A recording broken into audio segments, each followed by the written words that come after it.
licensed psychologist, and here I share legal and entertainment news from a psychological perspective. Today, I wanted to talk about Wendy Williams. She recently did two interviews. So, those were the two that I found. I found an interview with The Breakfast Club and then also an interview with Don Lemon. These were both phone interviews, and there were a lot of things that were said. And I think there are some limitations with what she can say because she is currently in a conservatorship. And from me just listening, it sounded like there were concerns about if she could, like, would her phone calls be limited if she said too much? And so it did sound like she was concerned about what she said. And there were times where it definitely sounded like she wanted her niece to chime in and speak up. And I think she was more comfortable with her niece providing some information versus her saying it. But Don Lemon really focused because anytime Wendy Williams would try to get the niece to say something, Don was trying to interview her. And so he would kind of keep going back to Wendy. And that might have, just from listening, it sounded like that could have been a little frustrating because I do think she wanted the niece to chime in, but I think Don Lemon wanted to because the call ended up being later than they were expecting and shorter than they were expecting. I cannot diagnose, so I do not know what conditions she has. In the past, the family has mentioned Graves' disease. They've also mentioned prefrontal, no, okay, I gotta look up frontal temporal. And I'm not laughing because it's funny. I'm laughing because I have to find it. Yes. Frontal temporal dementia and then also frontal aphasia, which goes along with that frontal temporal dementia. Okay. And I want to break those things down a little bit more so we can talk about, in general, a person with that condition, how it might impact them. And then I also have a link down in the description because the state of New York is looking at conservatorships and guardianship. And so I'm just going to share this link. I'm going to make it a little bit bigger. And I do have the link to this document down in the description. Let me make myself small. So there is currently a law that has been proposed to try to protect individuals that are under guardianship, to make sure that they aren't taken advantage of. And I do not know enough about Wendy's situation to say what's going on. It does sound like the family and the current guardian, they bump heads some. Like it sounds like there's some issue. Like the family has some concerns that they're working through. But in the state of New York, they have proposed legislation that would try to address current inequities and deficits and safeguard vulnerable New Yorkers in need of protective arrangements. And based on this, when I look it up, so it looks like the prime sponsor is Crystal Hudson, and this is not currently a law, but this is something that has been proposed. And this is something that they are working on. And this was one of the things that was mentioned. This law was mentioned by Wendy Williams' niece, Alex, during I think it was the Breakfast Club interview. I could be wrong. I watched them back to back and me and my memory, funny things can happen. There were some great questions, so I am going to get to talking more about how rare frontal temporal dementia is. I am going to come back to that question. And then I'm also saving LH's question about Graves' disease. Okay. And so I am saving both of those things. I hope y'all are having a good weekend. And I can go on ahead and answer that yes, frontal temporal dementia is what the family has reported Bruce Willis is diagnosed with. All right. All right. And I also have a link to a video that talks about reducing risk of. So, if people do have risk factors for any type of dementia, there was a medical doctor The channel is called Medical Secrets. Let me share this tab. So, because I'm not gonna play this video, but I have it linked down in the description. It's "Can you prevent dementia?" But I listened to the video talks about reducing risk, because you can't there's nothing people can do to prevent, but they can reduce risk. There are specific things people can do to reduce risk of dementia, and this, medical doctor, he goes over that, and I have that link down below. All right. So let's hop into what was talked about during the interviews. Give me a second to find there we go. To find my link. There we go. Share this tab. All right. So Wendy Williams insists that she's not cognitively impaired. And she said during that interview that she feels like she's trapped in a luxury prison. And during the interview, Wendy Williams talked about not having the ability to leave, to kind of come and go as she pleases, and that people can't call her. She can call out, but her phone is limited where she can only call out, people can't call her. And and it sounded like she was in an assisted living type facility, but it's an apartment. It sounded like it was but and I don't know where she is or what this facility is, because she described that there are staff that come to make sure that she's taking her medication. And she did a documentary on Lifetime. I believe it's called Where is Wendy Williams or something like that. And I saw a few clips from that. And because in the past people had raised concerns about her use of alcohol, because in that docu series there is somebody from her team that's searching the apartment to see if there is any alcohol stored anywhere. And the conservator, her current guardian, is suing the A&E, is suing Lifetime A&E because, they did not believe that Wendy Williams should have been able to consent for that documentary. But yeah, and so The Breakfast Club breaks down more of their thoughts on that. But it is very hard to find accurate information. But I think within the docuseries, they mentioned that Wells Fargo had frozen her accounts because they were concerned that about the activity on it. They just they talked about a lot. And I did not watch the entire docuseries. I did listen to all of the interviews and took a look at what was publicly available talking about her current situation. So this is what how she feels, kind of what she thinks about the situation. And there is a petition, because it reminds me of Britney Spears's conservatorship, where she was really trying to get under from out of that because she wasn't able to decide what medications she wanted to take or didn't want to take. Like the guardian was the one that said, "You have to take this medication." She wasn't able to um uh like the guardian was the one doing a lot of her business, and she felt she was capable of doing all of those things. And it sounds like Wendy Williams is in a similar situation. And I will say, even if someone has dementia, or um it does not necessarily mean that they don't have the capacity to take care of themselves. It just depends on the stages. Often a medical doctor will make this type of determination. And because of her status, so she's um because of her status, there and I'm trying to manage my words, because what I want to say is that sometimes you can find an expert to say almost anything. We've seen that in court cases.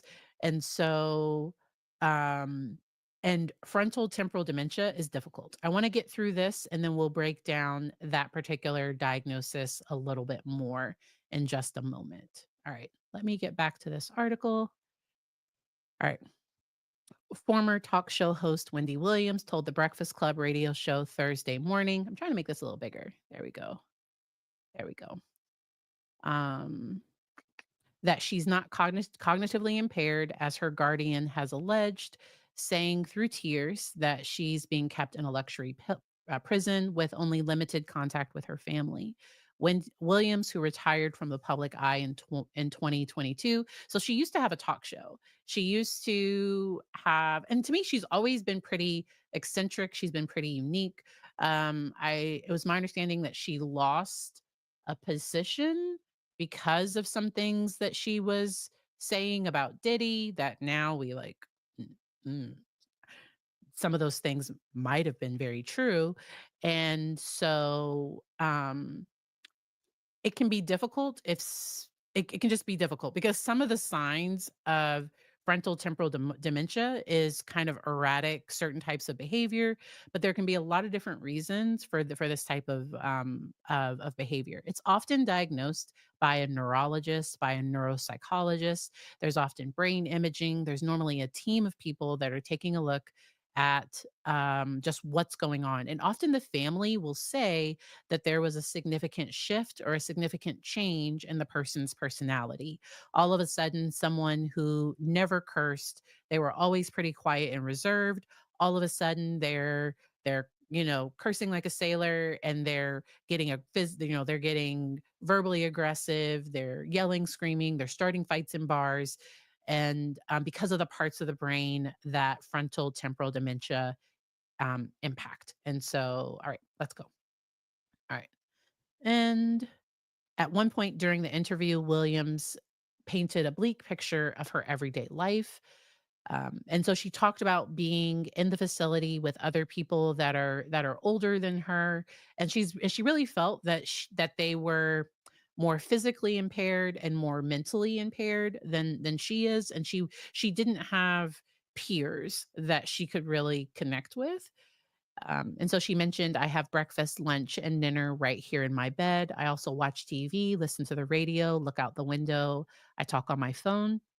And then one of Williams' nieces, a Florida news anchor and reporter, Alex Finney, joined her on the show. And everything was over the phone. So they called in to the show. The same thing with Don Lemon's show. She called in to talk to him because she can't physically leave without the guardian's permission. That's my understanding of what's going on. And um and so Williams' guardian, Sabrina Morrissey, did not respond to a request for comment on the claims on the show. So that's based on this NBC News article. I do have the article linked down below. Williams retired from her TV show in 2022. In February 2024, her team said she had been diagnosed the previous year with primary progressive aphasia, a nervous system syndrome that affects the ability to communicate, and frontotemporal dementia, which affects the frontal and temporal lobes of the brain and is usually associated with behavioral and personality changes. And so, like I said, we are going to break that down a little bit more. Let me come back and make sure I haven't missed anything with the chat. Um,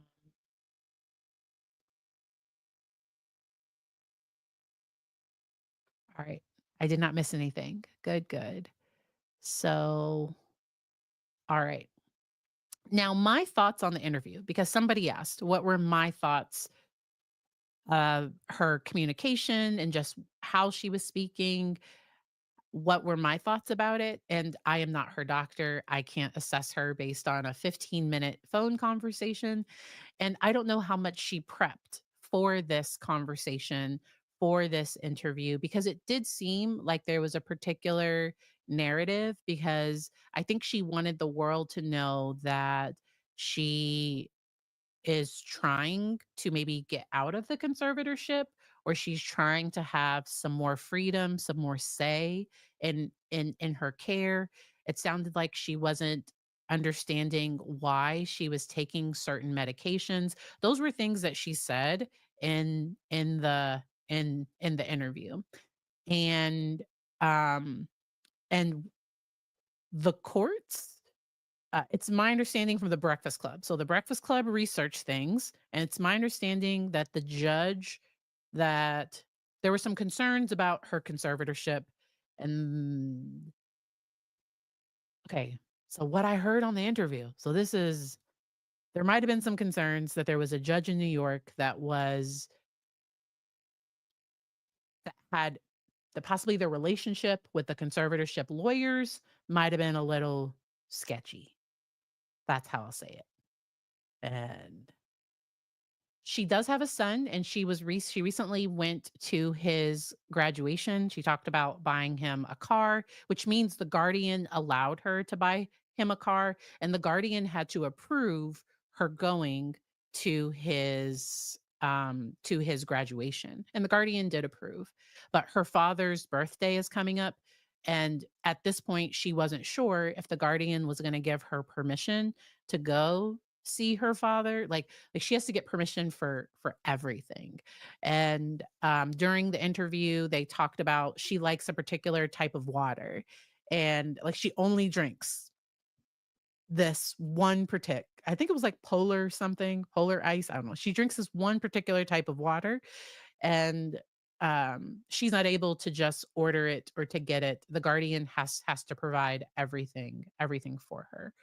And, witness, I like how you said this. It's like being lost driving in a foreign land in a fog at night with no moon. And it might even be worse than that, like with no phone, no like now she does have a phone. She is able to reach out to the outside world, but people can't, so her son can't call her. And it would be different if maybe the guardian was concerned about strangers reaching out to her, or like what she might say. I don't know. Like maybe if the guardian was concerned about something specific, but it's interesting to me. So we're just talking because in general, it's interesting to me that the guardian is restricting um the family being able to reach out to, or because I've never heard of a phone where you can only receive calls. And so this must be some special type of phone, some special type of plan. But this phone, she can only call out. Nobody can call in. And it's my understanding that there are concerns about the finances. I don't think it came up as much during the interview, but they specifically said, so Alex and Wendy both said that there were some things that they couldn't say because of concerns. They didn't want any retaliation. And to my understanding, there hasn't been any retaliation because she did the Breakfast Club interview first and then the Don Lemon interview afterwards. And she was late to calling in. And the niece and Don Lemon, they were both concerned, like, did something happen? Like, did somebody hear the interview, or like what happened? Why didn't she call? And we like that part wasn't cleared up. I don't know what happened, why she ended up calling in late. But the fact that nobody can call her, that that makes it difficult for the family. Like they have to wait for her to call them. Okay. So I don't know enough about Lewy body dementia. Let me look it up. Um, Let me see. Yeah, so that one has visual hallucinations, unclear thinking. So this one is different. It looks like it's Parkinson-like syndrome. So that one is different. Let's listen to a doctor talk about frontotemporal dementia. So she did a really good job on this, and so that's why I wanted to share this. I do have the link to this is Lady Spine Doc. I have her channel down in the description. And I also have a link to this video down in the description as well. If you're watching on replay and this video is not there, please check out the link that is in the description. So let's go. Talk show host and celebrity Wendy Williams was just diagnosed with frontotemporal dementia and aphasia at age 59. So let's talk about what that Make diagnosis is. sure we're at regular speed. Y'all know me. I like to Okay, good. We're at normal speed. So I might slow her down just a little because this is going to go pretty like this. She's giving a lot of detailed information very quickly. My name's Betsy Grunch, and I am a board certified neurosurgeon. Okay, so let's do her regular. Y'all know me and speeds. Okay, we'll start it from the beginning. I'm sorry. Okay, let's go. Talk show host and celebrity Wendy Williams was just diagnosed with frontotemporal dementia and aphasia at age 59. So let's talk about what that diagnosis is.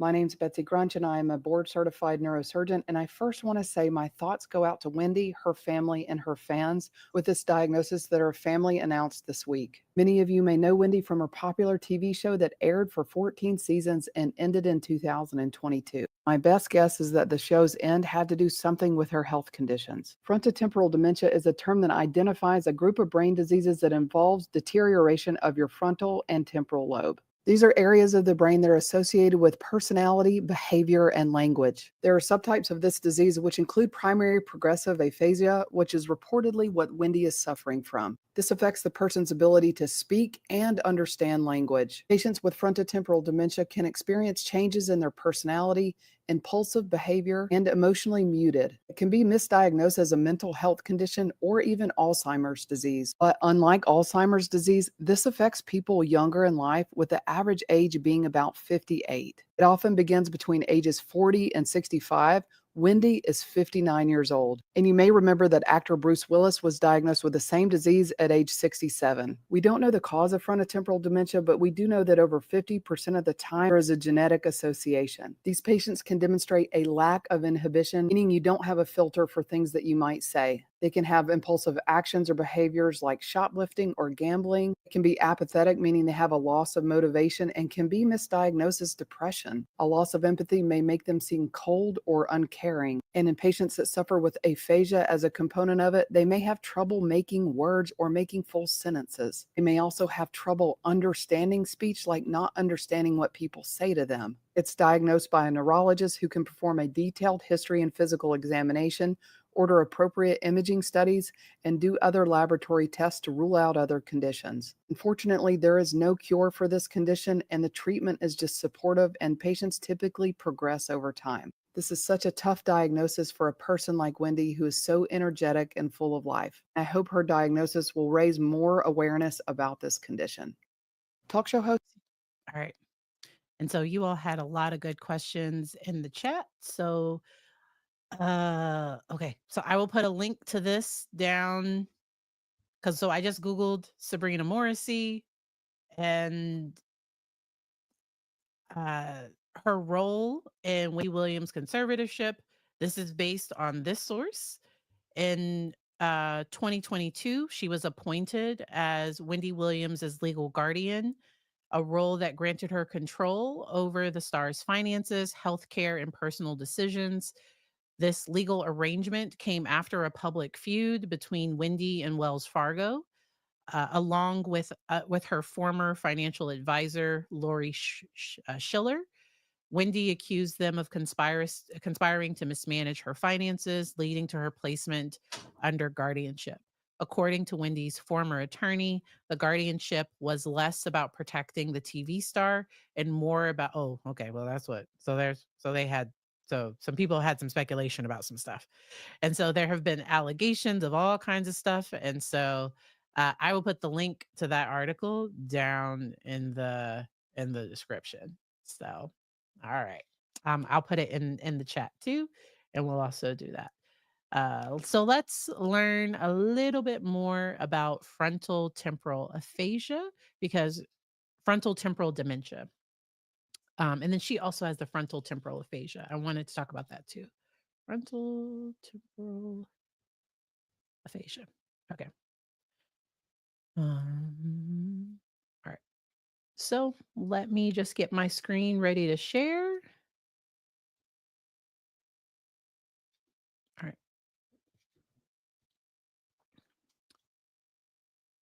All right. And so frontal temporal dementia, FTD. So it's commonly, so I'm just going to refer to it as FTD. It's a progressive brain disease, which means over time it causes parts of your brain to deteriorate and stop working. Depending on where it starts in the brain, this condition can affect behavior, ability to speak, and understand others. It's not curable or treatable, but the symptoms can be manageable. And so that's where they often prescribe medications to just kind of help cope with the symptoms.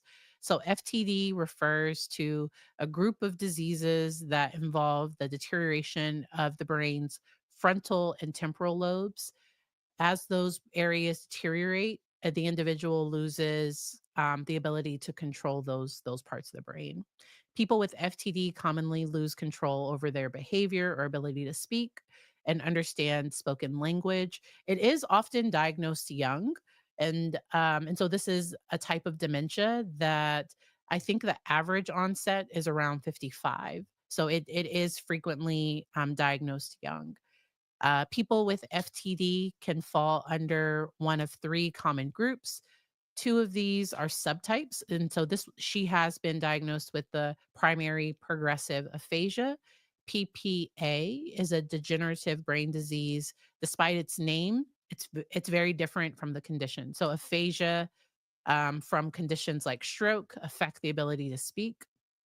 All right. And so they broke those three things down. All right. So who does it affect? Frontal so FTD is an age-related condition, but it happens sooner than most age-related conditions that affect the brain. Most people develop FTD conditions between 50 and 80. The average, so 55, 58. I said 55. I saw 55 somewhere else. This article says 58.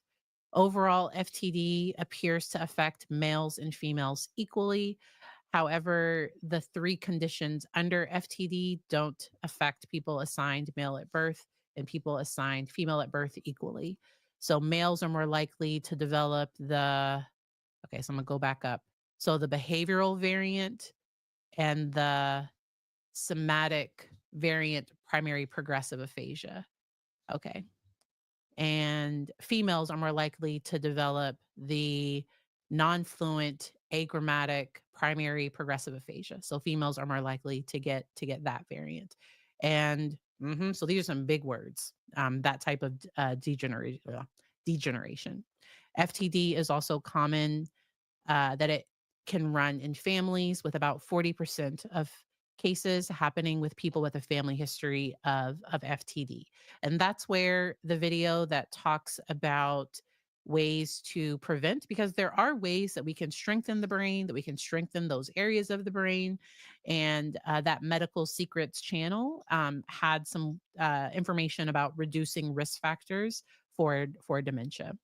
FTD is so it's fairly well known. Experts estimate happens in between 15 and 22 of every 100,000 people, which means about 1.2 million to 1.8 million people have it worldwide. How does it affect the body? It can affect movement, planning and decision making, judgment and reasoning, social skills, spoken language, knowing what's appropriate and inappropriate, and self control over what one might say. And it can also affect hearing, understanding spoken language, memory, emotional expression, and processing. What are some of the symptoms? Loss of inhibitions. And that can happen with alcohol. So we've talked about um, uh, loss of inhibitions with alcohol, but this is more of a behavior related. So the BVFTD, so this is the behavior variant FTD. There's a loss of inhibitions, apathy, loss of empathy, compulsive behaviors, changes in diet, or mouth centered behaviors, was often cursing, or like all of a sudden they're really mean, or like their language changes. Loss of executive function. So that would be ability to focus, manage emotions and behavior. So they break down loss of inhibitions as the loss of the filter for what one might say. It might look like a lack of respect for others, impulsive actions and behaviors. And this can be really hard for the family because it is a significant change in the person's personality and in how they're interacting with others. So it can be really, really hard because somebody that used to be sweet and loving or that used to be a certain way, when these symptoms start to get severe, they can turn into, and my kiddo's in the room, but a bit of a yeah, I so we're gonna say I don't want him to repeat what I said. Hi, buddy. He's happily playing in the back. My co-host. He's my son said, "Don't worry, I don't have dementia." It's must be good to be 7. So, apathy is loss of motivation, social isolation, decline in self-care and hygiene. And with Wendy, because so it sounds like Wendy Williams wants to engage with people. She wants to connect with others. She just doesn't like the community that she's currently in. Like she feels that the people who are currently around her are all lower functioning, which is difficult for this type of dementia if this is what she has, because it does affect individuals younger. A loss of empathy, compulsive behaviors, repetitive motions, complex or ritual like behaviors, speech repetition, changes in diet or mouth centered. And so they actually have a word. Wow. Where they might overeat, eat things that aren't food, like pica, um, or smoking or doing things that are very mouth centered. Okay, loss of executive functioning without other abilities, and then the primary progressive aphasia, which is something the family in the past. So I have no clue what Wendy Williams has, but this was something that was said in the past. This involves problems with grammar and forming words. Individual words and simple sentences are understandable, but complicated sentences could cause confusion. And then the so that was the non-fluent variant, and then there's a semantic variant, primary progressive aphasia. This type involves problems with choosing and understanding words. People with this often say they don't make sense or can't understand what people are saying to them. Okay. And so there's more information about what can cause it. It's definitely not contagious, diagnosed by a neurologist, often with imaging. And then there's more information for management of symptoms. So I hope that part was helpful. I also have this link down in the description because they have some do's and don'ts if you have somebody that has this type of dementia, because it, like I said, it's really hard on the family. And so the do's are to be patient and understanding. Make sure to use simple language and give clear instructions. Maintain calm and a consistent environment. Encourage participation in activities they enjoy. Offer reassurance and support. Maintain a routine and structure. Provide visual cues or prompts when necessary, and then seek support for it. Because often the caregiver needs support as well as these types of things are being managed. All right. Question. Thank you for the cues. If you have a question, if you could put some cues, some question marks, let me know. What do you do when all other family members refuse to see a problem, even when people are being hurt? And so that's a hard one. So sometimes maybe bringing them into the meeting with the doctor, maybe having the doctor explain it. I sometimes families can be in denial, or they might think, I don't know, like sometimes people reject the diagnosis. What I've seen more often is that the person that has the frontal temporal dementia, FTD, often they struggle with accepting the diagnosis. People around them often notice it before they do. Um, and and then just because someone has FTD doesn't mean that they can't manage their money, that they can't manage, you know, who they talk to or who they don't talk to. It doesn't necessarily mean that they can't manage all of those things. Um, and these proceedings, the doctor's reports and all of that, it's confidential. It's protected by HIPAA. So we may never know the full extent of what any medical records, what any medical doctors have said appropriately, because that should stay within the legal proceeding. But I know sometimes people don't trust that process and want to look behind. They want to know what's going on, especially when So Wendy Williams is she's a beloved star. Like she's somebody that we all care about. And it's hard to see somebody struggle. And it really seems like she feels she's not getting all of the support that she needs, and I think that's why she did those interviews, and that put her case back at the center of everyone's mind and everyone's attention.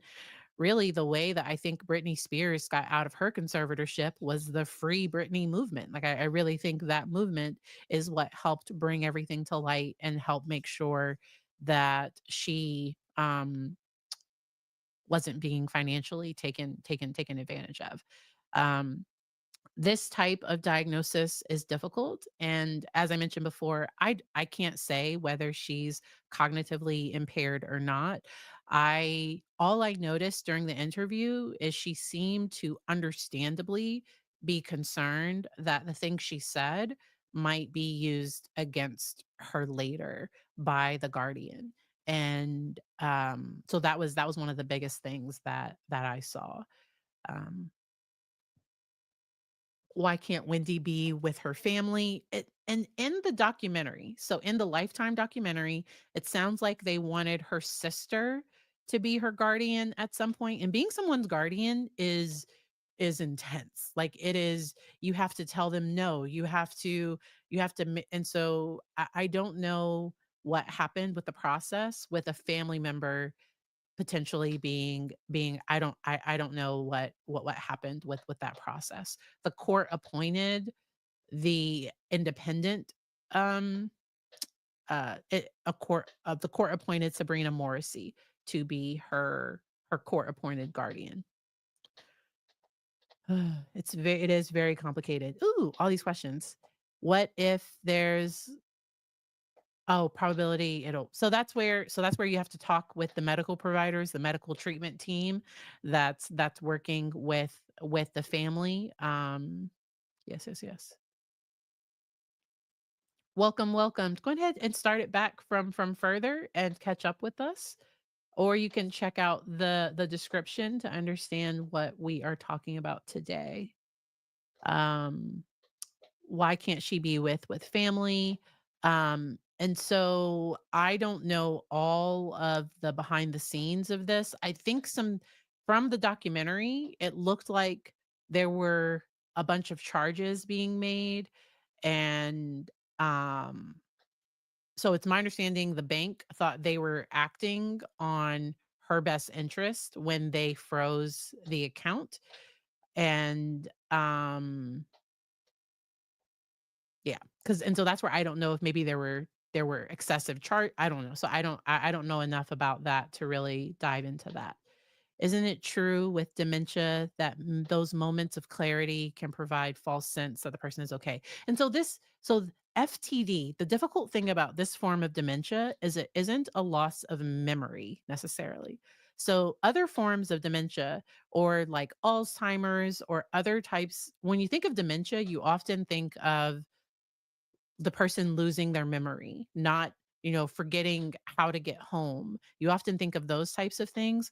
With FTD, it's more of a personality change. And like that's the biggest thing that people really notice.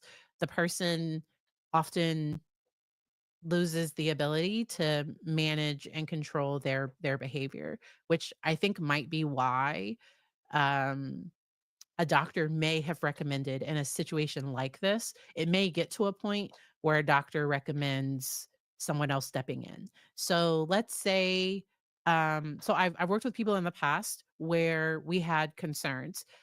I was working with a caregiver, and maybe someone has a form of dementia or Alzheimer's, and they have to work towards not letting them drive because driving is unsafe for them, and they have to work towards getting the DMV, like they have to work with the medical team or they have to become their guardian so that they can legally take the keys to the car, make sure that this individual isn't driving because it's not safe. When it's a family member making all those decisions, it often creates a lot of conflict. I've also seen a lot of times, sometimes it's a adult child that's put in that situation, or it's a spouse that's in that situation, and it can create a lot of conflict and a lot of issues. And so I do just have a lot of compassion for the family with all of this, with all this information. Because it is difficult.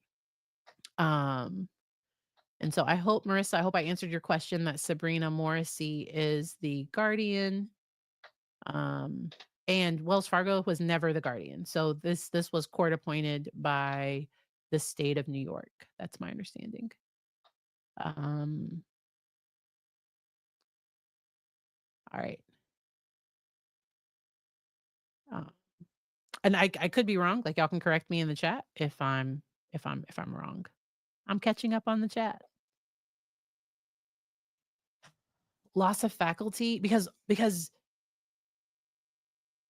the person they don't always have self-awareness. Let me look that up because it was my understanding that FTD and lack of that often there can be a lack of awareness of symptoms with FTD that's called oh, I'm gonna put it in the chat so I can highlight the word and we're gonna try to say it together. We're not gonna try to say it together. It's eno eno so yeah. So that word, this right here. So this is when a person has a lack of awareness of their symptoms. And that can be really, really difficult.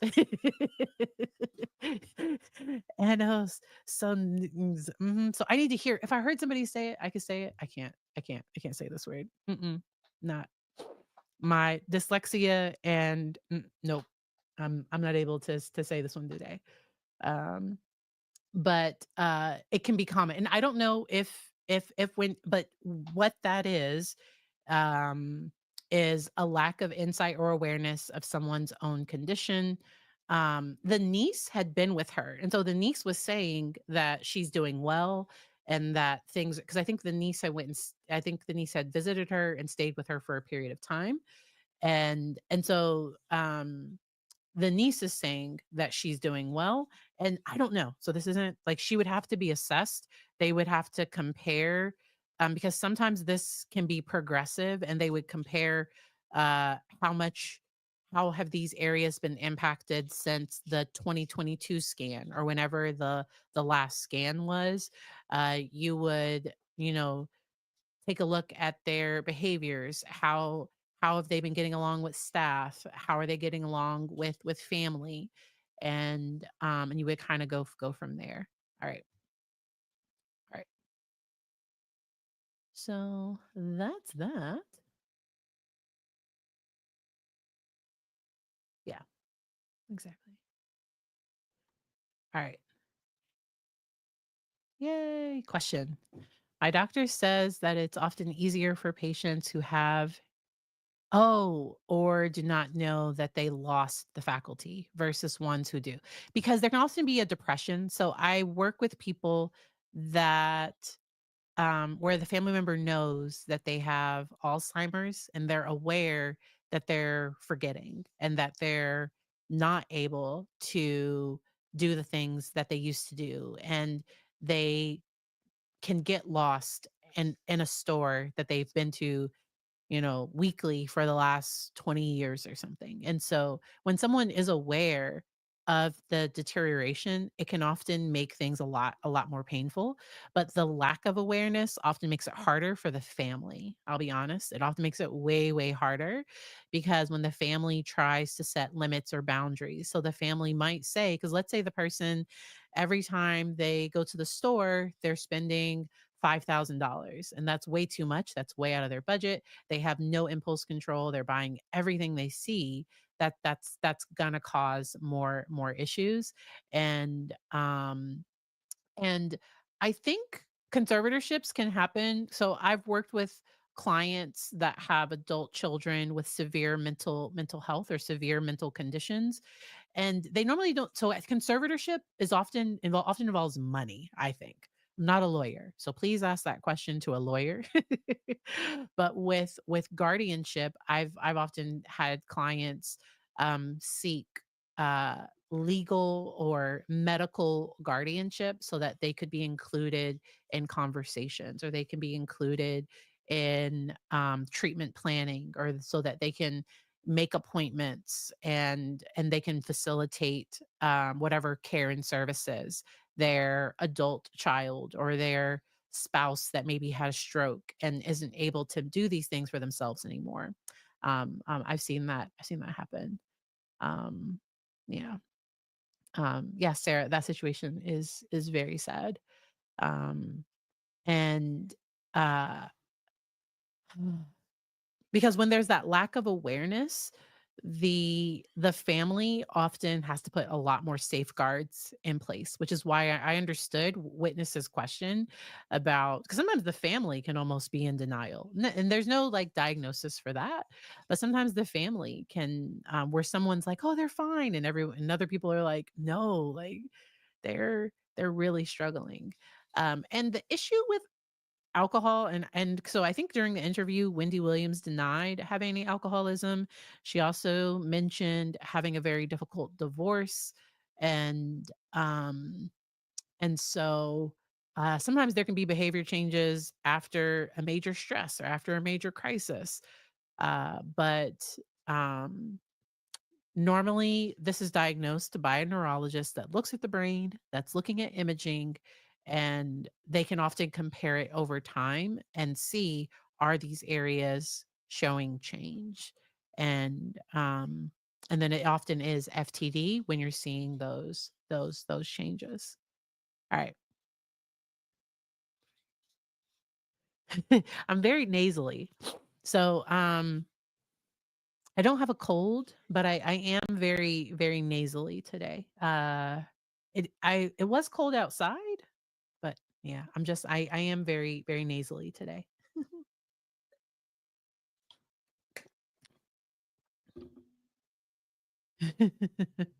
So, thank y'all so much for joining me. I'm glad that we were able to have this conversation. I am considering on Tuesday, we might either cover the Tracy Nix case. I have some research that I need to do to catch up on that one. Or if there's something major that happens with another trial, we will cover that on Tuesday. All the links that I shared are either in the chat or they are in the description. It's always my goal to make sure to share accurate and information that can help. And thank you, Sarah, for sharing the link tree. I did a video talking about TikTok ending, and if you are impacted by that, make sure to check out that video. It was just we were able to chat for a little bit, and I had fun doing it. I am so thankful to get to talk about this with you all. This was the top voted one. We did a poll, and this was the one you all wanted, and so I'm glad that we were able to chat about it. And then for any of the ones I didn't cover, if there was someone else that did a good video on it, I put that in the comments as well. So I wish Wendy and her family all the best. I do hope that that they can get all the support and everything they need. And I will see y'all on Tuesday. Have a good one. Bye.